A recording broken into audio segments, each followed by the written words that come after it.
السلام علیکم ناظرین، ایک بار پھر آپ کو ہم اپنے پروگرام میں خوش آمدید کہتے ہیں۔ ہمارے ساتھ ایک بار پھر عالم اسلام کی معروف روحانی اور علمی شخصیت موجود ہیں، خواجہ اسرار الحق حضرت۔ آپ کا بہت بہت شکریہ ایک بار پھر اپنے قیمتی وقت سے ٹائم نکال کے آپ نے ہمیں دیا۔ ناظرین، ہمارے پچھلے اس پروگرام سیریز میں حضرت کے ساتھ کئی موضوعات پہ گفتگو چلتی رہی ہے، سوال و جوابات ہوتے رہے۔ آج کے ہمارے اس پروگرام کا موضوع ہے معاشری مسائل اور ان کا روحانی حل۔ تو جیسے کہ آپ جانتے ہیں، ہمارے معاشرے میں آج کل بہت سے مسائل ہیں، کچھ حسد سے تعلق رکھتے ہیں، کچھ جادو کے، کچھ نظر کے۔ یہ سارے مسائل ہیں جو ہمارے معاشرے میں ایک دوسرے کو میں تلخیاں پیدا کر رہے ہیں آج کل۔ اس کے حوالے سے آج ہم گفتگو کریں گے۔ حضرت السلام علیکم۔ وعلیکم السلام ورحمۃ اللہ وبرکاتہ۔ اس پہ حضرت آپ سے درخواست ہے کہ ہمارے اپنے گھریلو مسائل کو حل کرنے کے لیے قرآن اور سنت سے کیسے مدد لینی چاہیے، اس پہ تھوڑی آپ رہنمائی فرما دیجیے۔ دیکھیں جی، قرآن مجید فرقان حمید الحمدللہ، یہ اللہ کا ہم پر احسان ہے کہ ہم مسلمانوں کو وہ کتاب عطا فرمائی کہ جس میں زندگی کے ایک ایک پہلو کے اوپر ہمیں رہنمائی حاصل ہے۔ ہمیں زندگی گزارنے کا طریقہ بھی بتایا گیا، زندگی میں کن چیزوں سے بچنا ہے وہ بھی سکھایا گیا، کن چیزوں کو اپنی زندگی میں داخل کرنا ہے ان کو بھی سکھایا گیا۔ ہمیں رشتوں کی پہچان، دوست دشمن کی پہچان، اچھائی برائی کی پہچان، ایک ایک زندگی کا روحانی، جسمانی، مادی، معاشرتی پہلو پروردگار عالم نے ہمیں قرآن مجید کی صورت میں ہمیں روز روشن کی طرح کھول کے رکھ دیا۔ ہماری بدنصیبی یہ ہے کہ ہم قرآن سے دور ہیں، ہم حدیث سے دور ہیں اور بنیادی طور پر اسلام سے دور ہیں، جس کی وجہ سے میں یہ سمجھتا ہوں کہ ہمارے گھر، ہمارے محلے، ہمارے معاشرے اور ہماری قوم اضطراب کا شکار ہے۔ اس اضطراب سے نجات حاصل کرنے کی دو تین بنیادی چیزیں جو آپ نے سوال کیا وہ ہمیں اختیار کرنی ہوں گی۔ بارہا میں ایک لفظ بولا کرتا ہوں کہ سب سے زیادہ ضروری یہ چیز ہوتی ہے کہ ہمیں پہچان ہو کہ ہمارا مسئلہ ہے کیا۔ ہمیں اپنی بھی پہچان ہونی چاہیے اور ہمیں اپنے رشتوں کی بھی پہچان ہونی چاہیے کہ ہمارا دوسری طرف مسئلہ کیا ہے، کہ ہمارا تعلق اپنے رشتوں کے ساتھ کیسا ہے۔ باقی آپ نے جو دوسرا سوال کیا کہ اس کا روحانی حل کیا ہے، کس طرح ہمیں قرآن و سنت سے یا ذکر اذکار سے ہمیں اس کی مدد لینی چاہیے، تو یاد رکھیے کہ جب کبھی بھی انسان اپنے اللہ کو پکارتا ہے، اس کے خوبصورت ناموں سے پکارتا ہے، اس کے بھیجے ہوئے کلام مجید کی آیات یا صورتوں کے ساتھ اس کو پکارتا ہے، تو اللہ رب العزت اس پر انعام فرماتے ہیں، اس پہ کرم فرماتے ہیں، اسے دینی دنیاوی طور پہ آسودگی اور آسانی عطا فرماتے ہیں۔ اللہ کا ذکر کرنے والا ہر شخص، اللہ تعالیٰ اس کے قلب کو اطمینان عطا فرماتے ہیں۔ زندگی کی کوئی بھی مشکل ہو، مشکل ختم ہو جاتی ہے، ایک نیچرل پروسیس ہے مشکلات، لیکن اللہ کے ذکر کی مدد لینے والے جو پہلی بنیادی چیز پاتے ہیں وہ دراصل اطمینان قلب ہے۔ جب کوئی اللہ کا بندہ کوئی ذکر آپ کو تعلیم کرتا ہے، آپ کے مسئلے کے حوالے سے کوئی وظیفہ، کوئی ذکر، کوئی تسبیح آپ کو تعلیم کرتا ہے، ہمارا مشاہدہ یہ ہے کہ سائل کو، سوال کرنے والے کو جو سب سے بڑی نعمت اس وقت میسر آتی ہے وہ اطمینان قلب کی ہوتی ہے۔ اللہ تعالیٰ اس کے دل میں سکون عطا فرما دیتا ہے، سکینہ اتار دیتا ہے، جس کے بعد اس کے مسائل حل ہونا شروع ہو جاتے ہیں، اس کے دل سے اضطراب نکل جاتا ہے، خوف نکل جاتا ہے، بے چینی نکل جاتی ہے، اور الحمدللہ اس کے پکارنے والے کی مشکل بھی دور ہو جاتی ہے۔ تو ہمیں یقیناً زندگی کے ہر قدم میں قرآن مجید سے معاشرتی رویوں کے علاوہ اللہ کے ذکر سے بھی مدد لینی چاہیے، تاکہ ہماری زندگیوں میں آسانیاں آئیں، برکتیں آئیں، رحمتیں آئیں، اور اللہ تعالیٰ کا فضل و کرم اور ہمیں انعامات حاصل ہوں۔ حضور اس کو آگے گفتگو کو لے کے چلیں تو ایسے کن ذکر اذکار سے ہمارے دنیاوی مسئلے حل ہو سکتے ہیں؟ یہ تو ایک بہت وسیع سوال کیا، اور اس کو میں تو سمجھتا ہوں کہ قرآن مجید کی پہلی بات سے لے کے سورۃ ناس کی سین تک ایک ایک آیت ہماری زندگی کے تمام مسائل کا حل ہے۔ کوئی بھی اسپیسیفک ایسا نہیں ہے کہ صرف ایک یہ ذکر کیا جائے تو اس کی برکت سے مسئلہ حل ہو جائے گا۔ احادیث میں جس طرح اذکار کے حوالے سے بتایا جاتا ہے، حضور نے فرمایا کہ جو فرض کے بعد نماز فرض کے بعد ایک مرتبہ آیت الکرسی پڑھتا ہے، اس کے اور جنت کے درمیان صرف موت حائل ہے۔ اگر وہ اگلی نماز سے پہلے اس کو موت آ جاتی ہے تو وہ جنت میں جاتا ہے۔ حضور نے فرمایا سورہ ملک قبر کی سختی کے لیے اور اسے نجات کے لیے، سختی کے دوران اس نجات کے لیے سورۃ ملک کے قاری کو راحت ملتی ہے اور اس سے نجات حاصل ہوتی ہے۔ سورۃ واقعہ کے لیے روایت موجود ہے کہ اس کے پڑھنے والے کو تنگ دستی دور ہوتی ہے۔ سورہ جمعہ ہے، اس کے پڑھنے والے کے جو دنیاوی مسائل ہیں اس سے نجات حاصل ہوتی ہے۔ تو یہ تو سائل کے سوال اور اس کی ضرورت کے مطابق قرآن و حدیث میں یہ اذکار موجود ہیں جن سے مدد لی جاتی ہے، اور اہل اللہ اپنے تجربے اور مشاہدے اور اس کے مطابق اس کو تعلیم کرتے رہتے ہیں۔ جس طرح کے سائل آتے ہیں کہ کس طرح کا مسئلہ ہے، اور اس میں ایک امپورٹنٹ چیز یہ بھی ہوتی ہے کہ ذکر کرنے والے کی استطاعت بھی دیکھی جاتی ہے کہ کیا وہ استطاعت بھی رکھتا ہے کہ وہ طویل تسبیحات اذکار کر سکے جو اس کے مسائل کا حل ہے۔ تو اس کے مطابق صوفیاء اکرام بزرگان دین اذکار بتایا کرتے ہیں، اور یقیناً اللہ اپنے ہی ناموں کی برکت سے اور اپنے بھیجے ہوئے کلام مجید کی برکت سے نہ صرف ہمارے جسمانی، روحانی اور معاشرتی مسائل کو پروردگار عالم حل فرما دیتے ہیں۔ حضور بہت سے لوگ استخارہ کرنا چاہتے ہیں اپنے مسائل حل کرنے کے لیے کہ ان کو کیا راہ لینی چاہیے، تو اس استخارہ کیسے کیا جاتا ہے؟ اس میں تھوڑا ضروری اپنی رہنمائی فرمائیں۔ دیکھیں، استخارہ ایک ایسا عمل ہے جو سائل کو خود کرنا چاہیے۔ معروف ہے، احادیث میں وہ دعا موجود ہے، 2 رکعت نماز نفل حاجت پڑھ کے، دعا استخارہ پڑھ کے اگر کوئی شخص سو جاتا ہے تو اللہ اس کی یا خواب میں رہنمائی فرما دیتے ہیں، یا اللہ رب العزت اس کے کاموں میں اس طرح مدد فرماتے ہیں کہ جس طرف اس کی بھلائی ہو اس طرف اس کا رخ پھیر دیا جاتا ہے۔ یقیناً یہ کرنے والا مسنون عمل ہے، اور ہمیشہ سے اہل سنت اور ہمیشہ سے اہل اسلام اس کو اختیار کیے ہوئے ہیں، اور اس کو ہمیں اپنی زندگی میں شامل کرنا چاہیے اور اپنے معمول کا حصہ بنانا چاہیے کہ اللہ سے چھوٹے مسئلے سے لے کے بڑے مسئلے کے لیے اپنے رب کی طرف رجوع کرنا چاہیے۔ چونکہ ہم معاشرے کی مسائل کی بات کر رہے ہیں، آج کل ہمارے معاشرے میں میاں بیوی کے اختلافات اور ان میں لڑائی جھگڑے بڑھتے جا رہے ہیں، اور اسی میں کئی معاشرے میں جو ہے طلاق کا جو ریشو ہے وہ بہت بڑھتا جا رہا ہے۔ تو اس کی کیا وجہ ہے اور ہم اس مسئلے سے کیسے نکل سکتے ہیں؟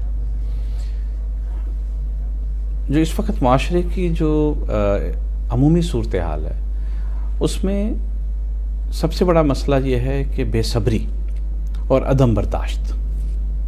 ہمارا معاشرہ جو آج اس نہج پہ پہنچ گیا، اس کا جو بنیادی مسئلہ ہے میں یہ سمجھتا ہوں کہ وہ ہمارے رویے ہیں، اور ہمارے رویوں میں جو ہے وہ عدم برداشت ہے، جس کی وجہ سے عورت کیا اور مرد کیا دونوں سفر کر رہے ہیں، برداشت کر رہے ہیں، گھر ٹوٹ رہے ہیں۔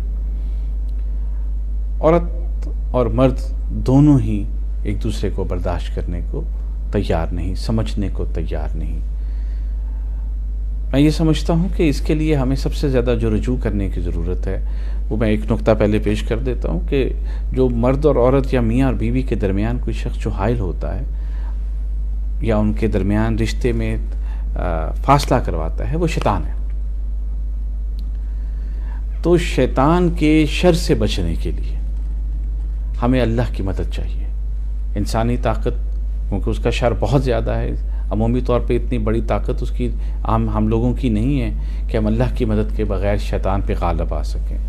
تو ان معاملات میں ہمیں اللہ کی مدد اس طرح حاصل کرنی چاہیے کہ کچھ تسبیحات اہل اللہ سے پوچھ کے، اللہ کے بندوں سے پوچھ کے، تسبیحات، ذکر اذکار اور وظائف جن کی مدد سے وہ شر شیطان سے محفوظ بھی ہو جائیں اور میاں بیوی میں اور رشتوں میں آپس میں موافقت پیدا ہو جائے، یہ ضرور ہمیں اس عمل کو اپنی زندگی میں شامل کرنا چاہیے۔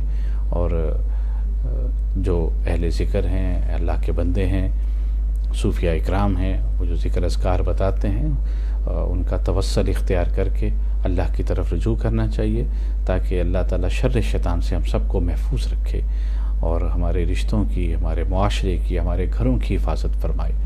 شیطان اس وقت پوری قوت میں آ چکا ہے اور وہ سب سے پہلے جو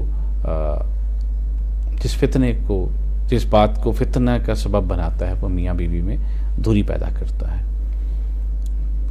تو اس کے لیے ذکر اذکار کی مدد حاصل کرنا، اللہ کے کسی بندے کے ساتھ جس کا جہاں کہیں تعلق ہے اس سے حاصل کر کے اپنے گھروں کو امن کا گہوارہ بنانا چاہیے۔ لیکن اس کے باوجود وظائف کے ساتھ میں یہ ضرور عرض کروں گا کہ جو سائل ہیں، جو ہمارے پاس بھی سارا دن لوگ آتے ہیں، وظائف ہیں، تعویذات ہیں، ہم انہیں اٹینڈ کرتے ہیں، لیکن جو بنیادی تلقین ہے، چونکہ اس چینل کے ذریعے ہزاروں لوگ یا لاکھوں لوگ دیکھتے ہیں اور 84 کے قریب مجھے بتایا گیا کہ اس چینل کے ویورز ہیں ممالک، تو وہاں کے لوگوں کو میں سب سے زیادہ کہوں گا کہ ہمیں صبر شکر کی عادت اپنے اندر ڈالنی چاہیے، برداشت کی عادت ڈالنی چاہیے اور اپنے رویوں میں بہتری لانی چاہیے۔ اصل چیز یہی ہے۔ لیکن اور جو شر شیطان ہے اس کے لیے تسبیحات اور اس کے لیے اذکار اختیار کرنے چاہیے، وظائف اختیار کرنے چاہیے اور اللہ کی مدد مانگنی چاہیے تاکہ وہ برکات حاصل ہوں اور اللہ تعالیٰ ہمیں شر شیطان اور حاسدین، جادوگر، بد نظروں سے اللہ اپنی امان میں رکھے۔ حضرت، ہمارے معاشرے میں بہت سے اور مسائل ہیں جیسے چوری ڈکیتی، شاید لوگ بے بسی میں بھی یہ کر بیٹھتے ہیں، مگر اس سے اور کئی اور سیریس قسم کے جو مسائل ہیں وہ درکار آ جاتے ہیں۔ آپ کے خیال میں ان کو حل کرنے کے لیے ریاست کا کیا رد عمل ہونا چاہیے؟ دیکھیں، ریاست تو بنیادی چیز ہے۔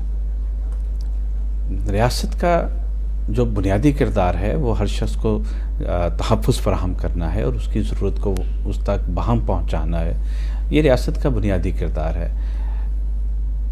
چوری ڈکیتی کرنا، ہمارے تھانے ہیں، ہماری عدالتیں ہیں، ہمارے اس میں ادارے ہیں جو ہمیں تحفظ فراہم کرتے ہیں، وہ اپنا بہترین کردار ادا کر رہے ہیں۔ لیکن جو اس وقت موجودہ صورتحال ہے اس سلسلے میں صرف یہی عرض کروں گا کہ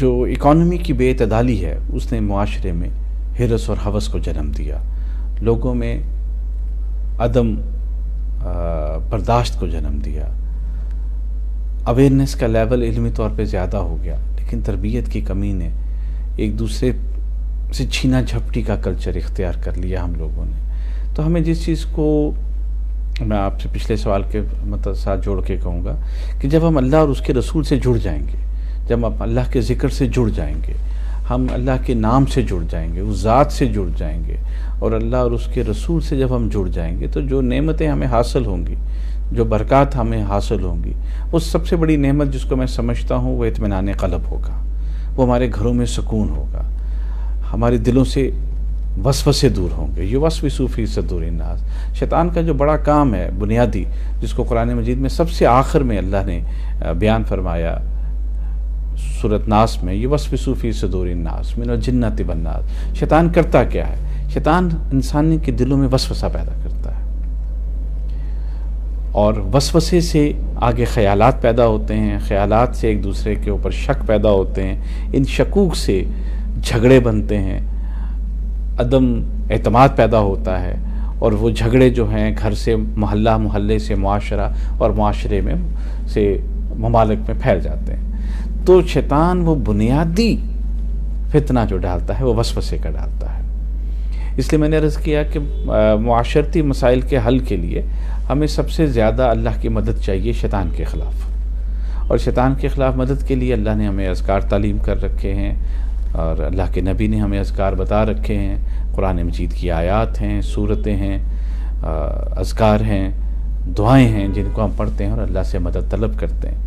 اور یقیناً جس طرح ہم اگر کوئی کسی کو سمپل بخار بھی ہو جاتا ہے تو پریفریبلی وہ اس کے ماہر کے پاس جاتا ہے جسے ڈاکٹر کہا جاتا ہے۔ تو اسی طرح جب ہم روحانی کسی مسئلے کا شکار ہوں تو ہمیں اس کے ماہر کی طرف رجوع کرنی چاہیے، جو اس علم کا ماہر ہے، وہ آپ کو صحیح رہنمائی کرے اور آپ کو راستہ دکھائے کہ کس طرح تم اللہ کو پکارو، اور اس کے کس انداز سے اور کن صفات کے ساتھ پکارو، کن آیات کے ساتھ پکارو کہ اللہ تمہیں جلد از جلد اس معاملات میں سرخروئی عطا فرمائے اور کامیابی اور کامرانی عطا فرمائے اور تمہاری زندگی بہتر ہو جائے۔ اسی طرح رزق کے معاملات ہیں، لوگ آج کے دور میں رزق کی تنگی کا شکار ہیں۔ اس کے لیے سب سے پہلے جو میں آپ کو ایک وظیفہ اگر اجازت دیں تو میں پیش کر دوں۔ قرآن مجید میں اللہ نے فرمایا کہ جو میرا شکر ادا کرتا ہے میں اسے زیادہ دیتا ہوں۔ یہ وہ بنیادی دوستو نسخہ ہے، وہ وظیفہ ہے جو جب ہم نے اس کو اختیار کر لیا تو ہمیں زیادہ ملے گا۔ اللہ نے اگر میرے نصیب میں کچھ لکھ رکھا ہے، کچھ دے رکھا ہے، میں اس میں اضافہ چاہتا ہوں، تو بہت وضاحت سے فرما دیا کہ میں زیادہ اس کو دیتا ہوں جو میرا شکر ادا کرتا ہے، میں اپنے شکر گزار بندوں کو دیتا ہوں۔ تو بنیادی وظیفہ میرے تمام سامعین جو سن رہے ہیں اور جو میرے حلقہ ارادت کے لوگ ہیں، سلسلے کے لوگ ہیں، اور جو محبین ہیں، متوسلین ہیں، وہ سارے اس چینل کے ذریعے بھی جڑے ہوئے ہیں، ایک دوسرے کے ساتھ وہ سن رہے ہیں، ان سب کو میں آپ یہی ایک تلقین کروں گا کہ وظائف کے ساتھ جو چیز ہمیں عطا کا سبب بنے گی وہ شکر ہے۔ جب آپ اپنی زندگی میں شکر کو شامل کریں گے، شکر سے اطمینان قلب حاصل ہوتا ہے، اور شکر ہی کی برکت سے اللہ رب العزت فرماتے ہیں کہ میں شکر کرنے والے کو زیادہ عطا کر دیتا ہوں، جتنا وہ چاہتا ہے اس سے زیادہ عطا کرتا ہوں۔ تو اگر ہم چاہتے ہیں کہ اللہ تعالیٰ ہماری تمناؤں سے زیادہ ہمیں عطا کرے تو دوستو ہمیں شکر کی زندگی کو شکر کو اپنی زندگی میں داخل کرنا ہوگا۔ ہم اپنے احوال کو اپنی زندگی میں محنت شامل کریں، ذکر و اذکار شامل کریں، لیکن سب سے زیادہ جو چیز ہے وہ شکر ہے، تب ہمیں آسانی اور برکات بہت جلدی حاصل ہوں گی۔ اور جو اس کے لیے وظائف ہیں وہ تو رزق کے لیے بھی معروف ہیں، جو وظائف وہ بھی بتائے جاتے ہیں، اور تسبیحات بھی بتائی جاتی ہیں، وہ تو پھر سائل کے مطابق ہوتے ہیں۔ سم ٹائم ایسا ہوتا ہے کہ کچھ لوگ ایسے جو ہمارے ہاں معمول میں آتے ہیں کہ ان کو کسی حسد کی وجہ سے یا بد نظری کی وجہ سے یا بد نظر کے کسی عمل کی وجہ سے ان کے ان معاملات میں رکاوٹ ہوتی ہے، تو وہ ایک طبیب کی طرح دیکھ کے پہچان کے پھر اس کا حل کیا جاتا ہے، تو اللہ اس کو ان مسائل سے نجات دے دیتا ہے۔ لیکن جو عمومی طور پہ جس میں کہیں شر نہیں ہے، کوئی جادو نہیں ہے، کوئی بندش نہیں ہے، ایسے شخص کو جو عمومی طور پہ عمل کرنا چاہیے، چاہے جو کسی کا شکار بھی ہے اس کو بھی یہی کرنا چاہیے، وہ یہ کہ وہ اپنے احوال پر اللہ کا شکر ادا کرے، وہ ہر شکوے سے باہر آ جائے، وہ شکر کی طرف آ جائے، تو اللہ اس کو بہت جلدی آسانی عطا فرما دیتا ہے، رزق میں بھی، مال و دولت میں بھی، عزت میں بھی، اور گھروں کی سکون میں بھی۔ اپنے احوال پہ شکر ادا کرنے سے جلدی برکات حاصل ہوتی ہیں، اور اس کی تسبیحات بھی جتنی وہ پڑھتا ہے، جو بھی ذکر و اذکار اس کے شیخ نے یا کسی درویش نے اس کو عطا کر رکھے ہیں، اس سے برکات حاصل ہوتی ہے۔ اپنے موضوع کو صبر شکر سے تھوڑا اور ٹینجن کی طرف لے کے چلتے ہیں، تو تصوف کی نظر میں صبر اور شکر کیا ہے؟ صوفی کا جو صبر ہے اور صوفی کا جو شکر ہے، یہ تو ایک، اگر آپ اجازت دیں تو اس پہ ایک مکمل ایک نشست کسی وقت رکھ لیں گے. اس کے لیے ایک بنیادی نقطہ آپ سمجھ لیجئے کہ قرآن مجید میں اللہ رب العزت نے فرمایا کہ اور میرے شکر گزار بندے بہت کم ہیں. یہی وہ نقطہ ہے جو ہمیں سمجھنے کی ضرورت ہے.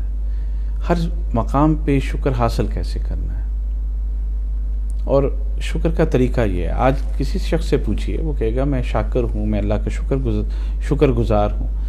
یہ پہلا فقرہ ہوگا، اور اس کے بعد آپ اس کے ساتھ 2 گھنٹے بیٹھیے، 4 گھنٹے بیٹھیے، وہ مسلسل اپنی زندگی کے مسائل بولتا رہے گا، شکوے کرتا رہے گا. شکر تو یہ ہے کہ آپ کا قلب بھی آپ کے احوال پر اللہ کی رضا کے مطابق ہو، آپ کی زبان بھی اس کا اظہار کرتے ہوئے اس شکر کے ساتھ آپ کا ساتھ دیتی ہو، آپ کی آنکھیں بھی اللہ کی شکر گزار ہوں، آپ کی پیشانیاں بھی اللہ کے آگے سجدہ ریز ہوں اور شکر گزار ہوں. ایسے شخص شکر کی طرف رغبت رکھتا ہے. اور جو خاص طور پہ صوفیہ کے جو شکر کے مقامات ہیں ان کو سمجھنا، ان پہ موضوع کرنا، میرے خیال ہے کسی اور وقت پہ اٹھا رکھی ہے، انشاءاللہ ضرور اس کو پہ موضوع کریں گے. لیکن اگر بنیادی جو چیز ہے، جب ایک چیز ہوتی ہے تو ایک چیز نہیں ہوتی. ایک گلاس ہے، یا اس میں دودھ ہے یا نہیں ہے، پانی ہے یا نہیں ہے. اگر ایک گلاس میں پانی بھر دیا، اس میں شربت ڈال دیا، میٹھا ڈال دیا، تو اس کو شربت کہا جاتا ہے. اب وہ پانی نہیں کہا جاتا، اس کو شربت کہا جاتا ہے. اس میں کوئی کولڈ ڈرنک ڈال دیا تو اس کو اپنا مختلف کولاز آتے ہیں، یا اس میں کوئی دودھ ڈال دیا، دودھ میں کوئی چیز اور مکس کر کے ڈال دی، اس کا نام ہے. اسی طرح شکر ایک پوری اپنی سٹیٹس رکھتا ہے جس میں کسی اور چیز کی آمیزش ہو جائے. سب سے زیادہ جو آمیزش ہوتی ہے وہ ناشکری کی اور شکوے کی ہوتی ہے، تو شکر ختم ہو گیا. اللہ کا ہم شکر اختیار کرنا چاہتے ہیں تو کسی طرح بھی، کسی معاملے میں بھی ناشکری یا شکوہ ہماری زندگی میں نہیں ہو سکتا، اور ہمیں اس کی رضا پہ راضی رہنا ہوتا ہے. ایسے لوگوں کے لیے اللہ نے فرمایا کہ اور میرے شکر گزار بندے بہت کم ہیں. ہم اب منہ سے تو شکر ادا کرتے ہیں، شکر کے 2-3 الفاظ ہمارے منہ پہ ہوتے ہیں، اور اس کے بعد سارا دن ہماری جو گفتگو ہے وہ ناشکری کی ہوتی ہے. اسے حالت شکر نہیں کہتے. حضور، آپ نے کچھ آئیڈیاز جو ہیں آپ نے معاشرے کی تبدیلی کے لیے اور معاشرے کی بہتری کے لیے آپ نے کچھ فرمایا طہارت سے ریلیٹڈ. تو ہم ایسے کیا اعمال ہیں جو ہر انسان کو اپنانے چاہیے، اور اپنے کردار کو جو ہے صاف کرنے کے لیے، اپنے کردار کو بہتر کرنے کے لیے، جس سے پورے معاشرے میں اگر کوئی وہ کچھ پرنسپلز اپنا لیں تو معاشرے میں تبدیلی آ گئی؟ کیا وہ ایسی کیا خوبیاں ہیں جو کردار میں ہمارے ہونی چاہیے جو یہ تبدیلی جو ہے ہمارے معاشرے میں لا سکتی ہے؟ کوئی بھی آج کل کا کامیاب معاشرہ ہے، مسلم معاشرہ ہو یا غیر مسلم معاشرہ، اس میں جو 2-3 خوبیاں آپ کو ملیں گی وہی خوبیاں ہیں جو اللہ اور اس کے رسول نے ہمیں تعلیم دی، ہمیں اس پہ چلنے کا حکم دیا. لیکن ہم اس کو کر نہیں پا رہے ہیں، ہم اس کو پا نہیں رہے ہیں، ہم اس کو پک نہیں کر رہے ہیں. وہ خوبیاں کیا ہیں؟ وہ خوبیاں یہی ہیں.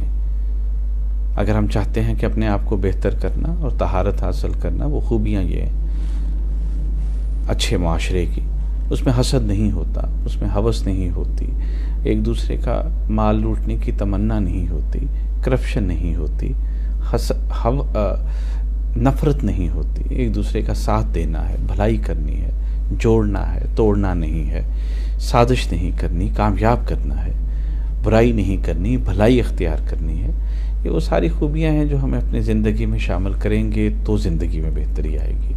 اور سب سے ہمارا جو عصر حاضر کا جو ایشو ہے وہ ہے ہمارے ایک چہرے نہیں کئی چہرے ہو گئے، جسے منافقت کہا جاتا ہے.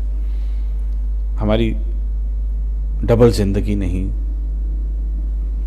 زندگی کے 4-5-7 پہ جو ہے نا وہ چہرے ہوتے جا رہے ہیں.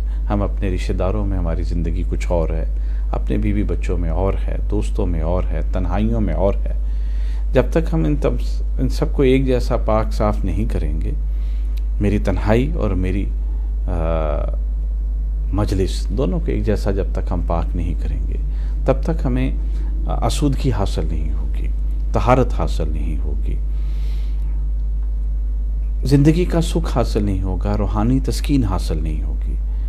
ہمیں آج میں یہ سمجھتا ہوں کہ ہم بنیادی مسائل میں پھنس گئے.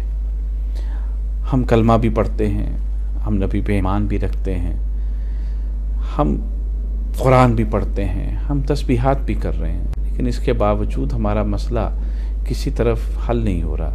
اس کی وجہ یہ ہے کہ ہم ظاہرداری میں پڑ گئے ہیں۔ ہم نے اپنے ظاہر کے لباس کو بڑا خوبصورت کر لیا، جو کسی بھی طرح سے منع نہیں ہے، لیکن ہم نے اپنے اندر کی طہارت کو قائم کرنا، اس پہ توجہ دینا، اس کو سمجھنا، اس پہ عمل کرنا، یا اس طہارت کو حاصل کرنے کے لیے جد و جہد کرنا، یہ ہم نے بالکل چھوڑ دیا۔ ہم سے پہلے والے، اگر ہم 200 سال پیچھے چلے جائیں تو یہ آسائشیں جو ہمیں میسر ہیں وہ عمومی طور پہ لوگوں کو میسر نہیں تھیں۔ ہم خوشبویات کی ہی بات کر لیتے ہیں، پرفیومز کی بات کر لیتے ہیں، جتنی آسانی سے ہمیں میسر ہیں تب اتنی میسر نہیں تھی۔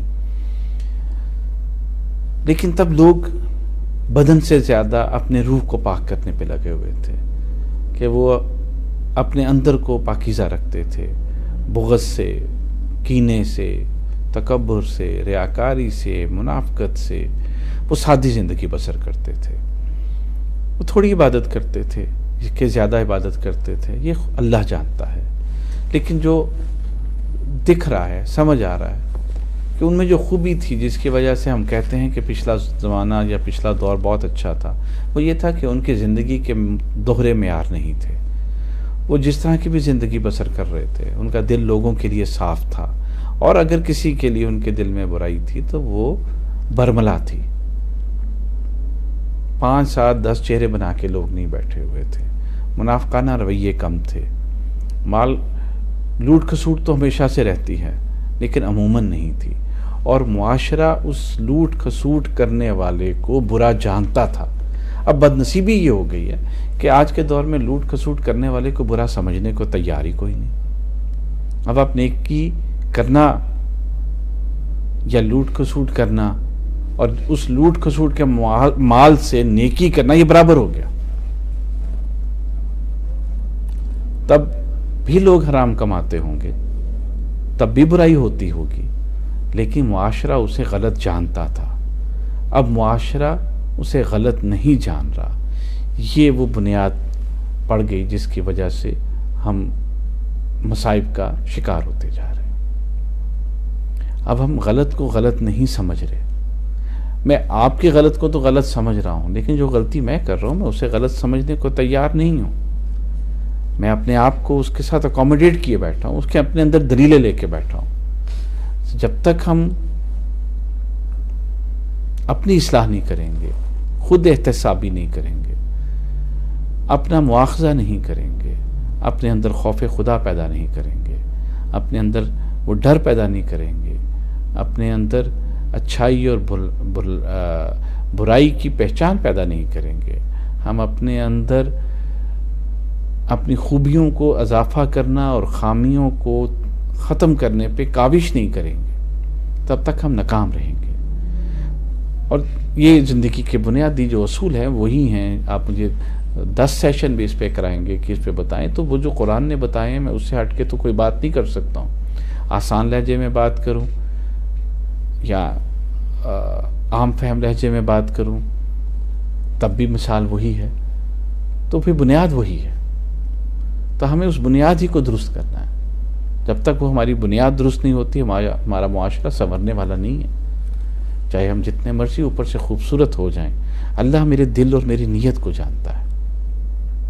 آج میرا ظاہر بہت خوبصورت ہو گیا، لیکن میرا دل کتنا صاف ہے، میرا دل کتنا پاکیزہ ہے، میرا دل کتنا محبت کرنے والا ہے۔ معاشرہ میرے لباس سے نہیں پھلے پھولے گا، معاشرہ اور خاندان میرے قلبی کیفیت سے پھلے پھولے گا۔ میرے تعلق، میرے روابط، میرے لین دین، میرے اخلاق حسنہ، ان کے ساتھ اس میں بہتری آئے گی۔ ہمیں اس پر اپنا مواخذہ کرنا ہے کہ ہم کر کیا رہے ہیں، اور ناقدانہ کرنا ہے۔ ہم اپنی تعریف کرتے ہوئے اپنا مواخذہ نہیں کرنا ہے۔ ہم نے جاننا ہے کہ ایک دن آ جانا ہے کہ جب ہمارا احتساب ہوگا۔ اس احتساب سے پہلے ہمیں توبہ کرنی ہے، اس احتساب کے دن سے پہلے، اس حساب کے دن سے پہلے ہم نے خود اللہ کی طرف رجوع کرنا ہے، تاکہ جب اس دن ہم سے سوال کیا جائے تو ہم توبہ کر کے رجوع کرنے والوں میں سے ہوں، نہ کہ ان لوگوں میں سے ہوں جو یہ کہتے ہیں کہ ہم نے تو کچھ نہیں کیا۔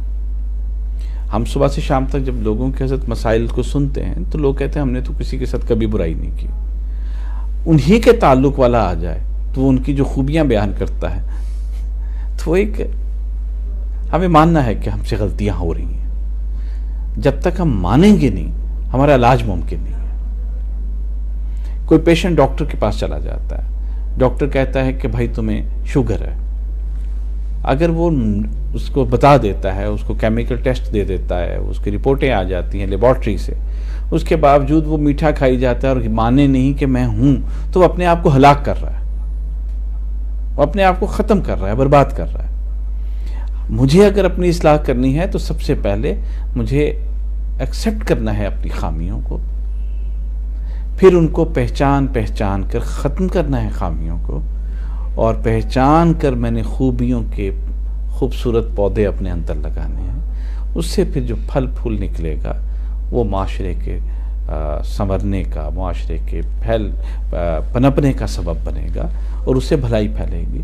تو انڈیویجولی مجھے یہ کردار ادا کرنا ہے، ذاتی طور پہ، اجتماعی طور پر نہیں، ذاتی طور پہ ہمیں اس کی عادت ہونی چاہیے کہ ہم روزانہ اپنی زندگی کی خود احتسابی کریں، اور اس کے مطابق اپنی صبح سے لے کے شام تک جو خامیاں ہیں اپنے اندر عہد کریں کہ کل یہ خامی میرے میں نہیں ہوگی، اور جتنی خوبیاں اپنے اندر پہچانیں اس کے بڑھانے کے متعلق ہم سوچنا چاہیے کہ ہم اس کو بڑھائیں کیسے۔ تھوڑا سا سمرائز کریں کہ آپ نے ہمیں بتایا کہ ہمیں صرف ظاہراً نہیں، ہمیں باطن طہارت کرنی ہے، ہمیں ذکر اللہ اور نماز کے ذریعے اپنے آپ کو برائی سے جو ہے محفوظ رکھنا ہے، اور ہم نے اپنے کردار کو سنوارنا ہے۔ یہ سارے ایسے پہلو ہیں جن کو ہم نے اکٹھے ہی لے کے چلنا ہے، جس سے ہمارا جو ہے انڈیویجول لیول پہ کردار جو ہے وہ بہتری کی طرف جائے گا، پھر اس سے جو ہے معاشرے میں تبدیلی آئے گی۔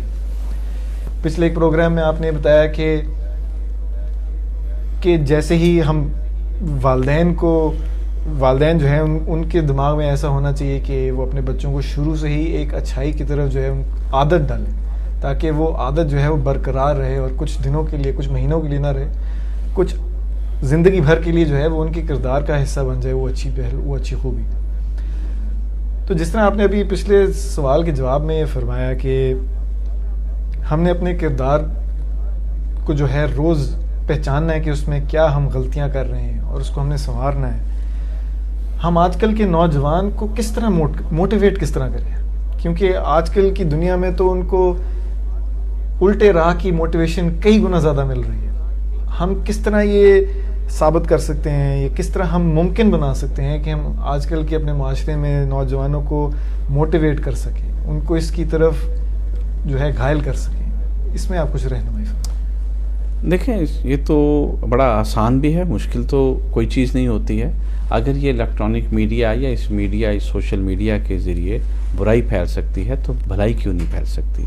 انہوں نے انہی چینلز کے ذریعے برائی سن لی اور انہوں نے برائی اختیار کر لی، اور انہی چینلز کے ذریعے اگر وہ بھلائی کو سننا شروع ہو جائیں تو وہ بھلائی اختیار کرنا شروع کر دیں گے۔ اور بات تو یہ ہے کہ ان تک پیغام صحیح طریقے سے پہنچایا جائے اور ان کی تربیت کی جائے۔ نوجوان تو اس طرح ایک پودے کی طرح ہوتا ہے، جب وہ بڑا ہوتا ہے تو وہ کسی طرف اس کی شاخیں نکل جاتی ہیں، اور والدین اور اساتذہ دین کے بھی اور دنیا کی تربیت دینے والے بھی یہ بالکل مالی کی طرح ہیں جو اس کو سنوارتے ہیں اور اس کو ایک خوبصورت چیز پریزنٹیبل بناتے ہیں۔ تو یہ 3 شخصیات کا کردار کا نام ہے معاشرہ۔ 3 لوگوں نے کردار ادا کرنا ہے۔ سب سے پہلے اس میں ماں باپ نے کردار ادا کرنا ہے، پھر اس کے اساتذہ نے کرنا ہے، اور اس کے بعد اس کے معاشرے نے کرنا ہے۔ اب معاشرہ کون ہے؟ معاشرہ وہی ہے کہ جہاں اس کے والدین ایگزسٹ کر رہے ہیں، وہ جو اس سے سینئر ہیں وہ معاشرہ ہے۔ جو نوجوان نسل ہے وہ تو بعد والی ہے نا، جو اس سے سینئر ہے وہ معاشرہ ہے. تو جب میں نوجوانوں سے پہلے میں جو ایک 50 سال کا آدمی ہوں، میں اپنا مواخذہ کرنے لگوں گا، میں خود احتسابی کی عادت ڈالوں گا، تو اس سے جو مجھے تربیت اپنی نسل کی کرنی ہے، اپنی اولاد کی کرنی ہے، تو اس میں مجھے آسانی آئے گی کہ یہ میرا فعل ہے. بچہ نہ چاہتے ہوئے بھی اس کا اٹھنا بیٹھنا، بچہ اگر نہ بھی چاہے تو وہ ماں باپ پہ ہوتا ہے، وہ اس کی جینز ہیں، اس کی عادات اپنے ماں باپ پہ ہوتی ہیں. اگر میری عادت ہمیشہ سے ہے کہ میں اپنی خود احتسابی کرتا ہوں، ابھی مجھے بات سمجھ آئی کہ میں آج سے شروع کرتا ہوں، تو میں یہی بات خود احتسابی کی اپنے بچوں میں بیٹھ کے آج بتا دوں کہ میں خود احتسابی کی عادت بنا لی ہے، بچہ بھی بنا لے. کچھ نہیں بگڑتا ہے معاشرے کا. بات تو چیز کو تھامنے کی ہے، عادت کو اپنانے کی ہے، اور عادت کو کانوں میں ڈالنے کی ہے. اگر برائی کانوں میں ڈل سکتی ہے تو اذان بھی کانوں میں ڈل سکتی ہے. اگر گانا کانوں میں ڈل سکتا ہے تو قرآن بھی کانوں میں ڈل سکتا ہے. اگر کسی کی غیبت ڈل سکتی ہے تو حق اور سچ بولنا بھی کانوں میں ڈل سکتا ہے. بات کردار ادا کرنے کی ہے کہ ہم اپنے معاشرے میں کردار کیا ادا کریں گے. تو اس کردار کو پہچاننا ہے، اس کو ادا کرنا ہے. اور آج کے نوجوان، میرا خیال ہے کہ ہمارے آج کا نوجوان بہت باصلاحیت ہے، بہت پرعزم ہے، مضبوط ہے، اور وہ چاہتا ہے اسے راستہ دکھایا جائے، اور وہ دیکھنا چاہتا ہے. بات اس کو عملی تفسیر کی ہے کہ وہ صورت بن کے دکھائے، عمل کی صورت بن کے دکھائے. لے ناظرین، امید ہے کہ ہم سب اپنی اس ذمہ داری کو اچھی طریقے سے نبھا سکیں گے، اور اپنی جو ہمارے معاشرے میں والدین ہیں وہ اپنی آنے والی نسلوں کو موٹیویٹ کرنے میں جو ہے کامیاب ہوں گے. اسی کے ساتھ آج کی ہماری گفتگو جو ہے وہ اختتام پہ پہنچتی ہے. ہمارا ٹائم آج کا ختم ہو جاتا ہے. ایک بار پھر آپ کا ہم بہت شکریہ ادا کرتے ہیں، آپ نے ہمارے پروگرام کو ویو کیا، اور انشاءاللہ جلد ہم دوبارہ ایک نئے موضوع کے ساتھ حضرت خواجہ اسرار الحق کے ساتھ آپ کے ساتھ پھر یہاں موجود ہوں گے. السلام.